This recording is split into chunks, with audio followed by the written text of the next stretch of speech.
Who were the Nabataeans? That's the question that has stumped historians, archaeologists, and honestly, anyone who's ever stood in front of Petra and wondered, who on earth built this? Here's the wild part. Aside from those jaw-dropping tombs carved into Jordan's red rock, or the haunting remains at Hegra in Saudi Arabia, we know almost nothing for sure.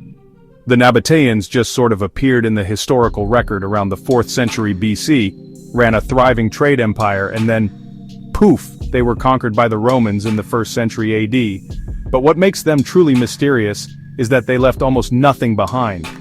No records, no epic tales, no grand inscriptions. It's almost like they wanted to vanish without a trace.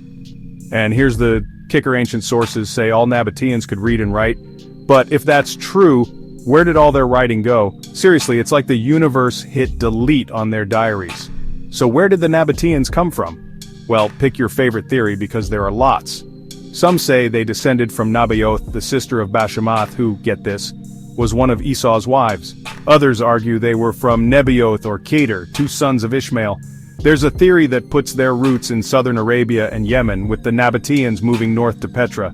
And then there's the Confederation idea, a mashup of Arabs, Arameans, Edomites, and all sorts of neighboring tribes, joining forces to create something new.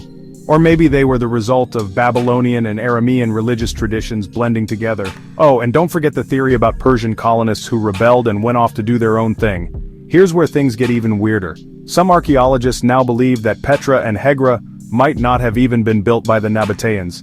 Yep, those stunning tombs that everyone associates with them. There's actually no solid evidence they built them, so if they didn't build those famous sites, what did they do? Well, 2 things are certain.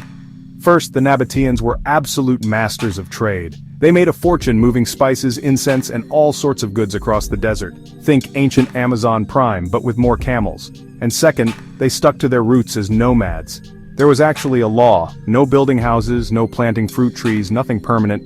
Imagine being so committed to the nomad lifestyle that you refuse to build anything, even as your neighbors are literally carving cities into cliffs. Makes you wonder, could these travelers who moved from place to place really have built the 711 tombs at Petra and Hegra? Or is history playing a trick on us all? And that's the Nabataeans for you. A civilization defined by mystery, their story hidden somewhere between the rocks of Petra and the shifting sands of time. The more I learn, the more questions I have. Maybe that's what makes them so fascinating.